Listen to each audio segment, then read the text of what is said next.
Hola, mi nombre es Eric Brenes y el día de hoy vamos a hablar sobre hipótesis.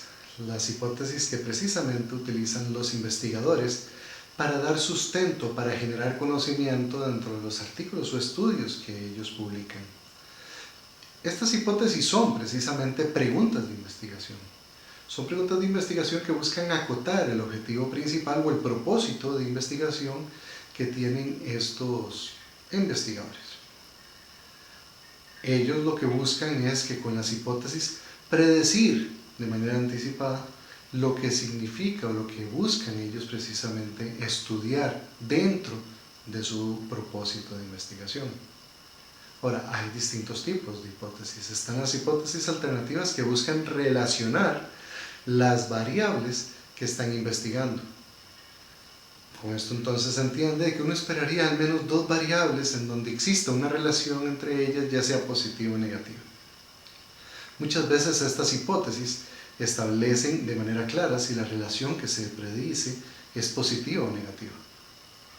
Pero también hay otras oportunidades donde esta relación no se expresa de manera explícita y entonces se deja a que el resultado sea el que determine ese tipo de relación. El otro tipo de hipótesis es la hipótesis nula, que más bien lo que establece es que no existe relación entre las variables. Y entre esas variables de estudio que no existe relación, se identifica o se plantea desde un punto de vista estadístico. Esto significa que si no hay una evidencia estadística que establezca la relación que existe dentro de estas dos variables, implicaría que la hipótesis nula se compruebe. Ahora veremos las 5 sugerencias de Bartos con respecto a las hipótesis y el desarrollo, confección, escritura de las hipótesis. Y la primera que establece es que debe existir relación entre las variables, definir esa relación, ser precisamente claro en esa relación de las variables, porque es lo que va a medirse o lo que se va a buscar identificar dentro del estudio. La segunda sugerencia parte de que debe ser una relación que sea medible, que se pueda cuantificar, que existan datos para precisamente calcular este valor. De no existir eso, entonces la hipótesis no podría calcularse, entonces carecería de sentido tener esa hipótesis dentro de nuestro estudio. La tercera sugerencia que nos hace Bartos es que debe haber literatura, debe haber fundamento para esta hipótesis. Y ese fundamento debe ser literatura que explique los elementos que existen dentro de la hipótesis. Y estos elementos terminan siendo la relación entre las variables, pero también las variables en sí. Y este conjunto precisamente de valores debe tener sustento desde el mero inicio del artículo.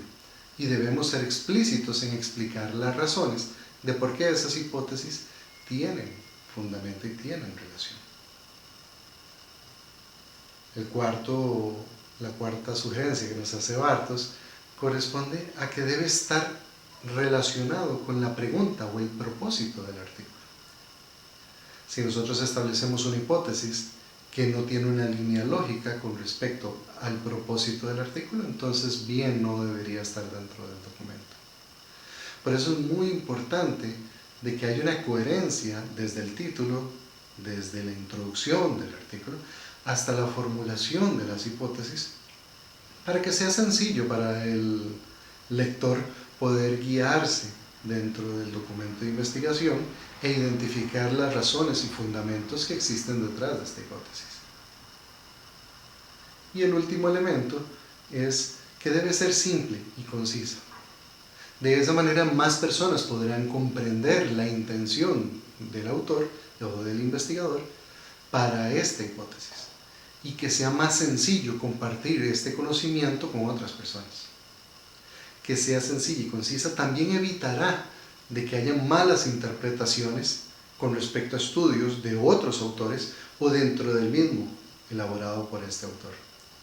Entonces resulta muy importante ser consciente de estas 5 recomendaciones, porque nos permitirían tener no solamente lógica dentro del documento, sino un fundamento teórico, una explicación en la literatura pero también las variables y demás podríamos identificarlas o cuantificarlas y llegar al resultado que deseamos. Todo de una manera sencilla y concisa. Ahora vamos a estudiar un artículo que personalmente me gustó mucho porque creo que hace justicia a esas 5 sugerencias que nos comparte Bartos para la redacción de una buena hipótesis. En este caso, el artículo que utilicé se llama ¿Cómo las capacidades dinámicas afectan la efectividad y la eficiencia de operaciones rutinarias en un ambiente o en un entorno de niveles altos y bajos de dinamismo? Es un artículo del 2015 y fue publicado en el British Journal of Management y los autores aparecen aquí en pantalla. También, como pueden ver, ya aparecen las 3 hipótesis y pueden ver de que a primera instancia son hipótesis con una estructura bastante sencilla, haciendo honor a esa 5ª sugerencia de Bartos. Ahora vamos a tratar de desglosarlas cada una de ellas para explicar precisamente cómo estas 5 sugerencias también están manifiestas acá. Primeramente, vemos de que las relaciones entre las variables está definida de manera muy clara en las 3. Y en las 3 termina siendo una relación similar en su redacción. Primero dice que el ambiente dinámico afecta positivamente o modera positivamente la relación que existe entre las capacidades dinámicas y la efectividad de las operaciones rutinarias. La segunda hipótesis establece que ese mismo ambiente dinámico afecta positivamente en su relación de moderación a la relación que existe en las capacidades dinámicas y la eficiencia de las operaciones. Finalmente, la tercera hipótesis establece que ese ambiente dinámico modera positivamente la relación que existe entre las capacidades dinámicas y la eficiencia adaptativa de las rutinas de operación. Entonces, la relación está muy claramente explicada y es muy directa y además establece la forma en la que es una relación positiva. Con respecto a la segunda sugerencia, que establece que si hay literatura en este aspecto, sí hay literatura con respecto a esto, y estos son algunos de los constructos que ya han sido estudiados de manera muy amplia en toda la literatura.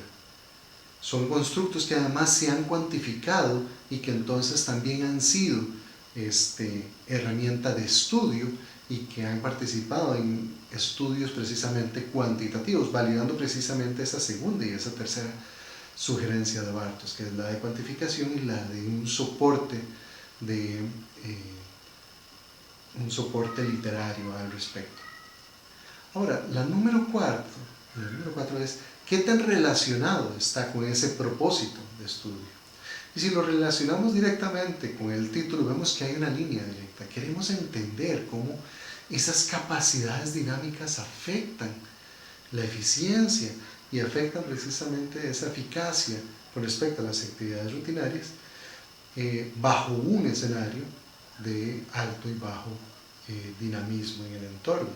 Y entonces sí hay una relación directa y hay una coherencia dentro de lo planteado por los autores y también lo planteado en las hipótesis. Por otro lado, la redacción de estas hipótesis termina siendo muy clara, muy sencilla y muy concisa. Tienen las 3 la misma estructura para que sea todavía más sencillo comprender.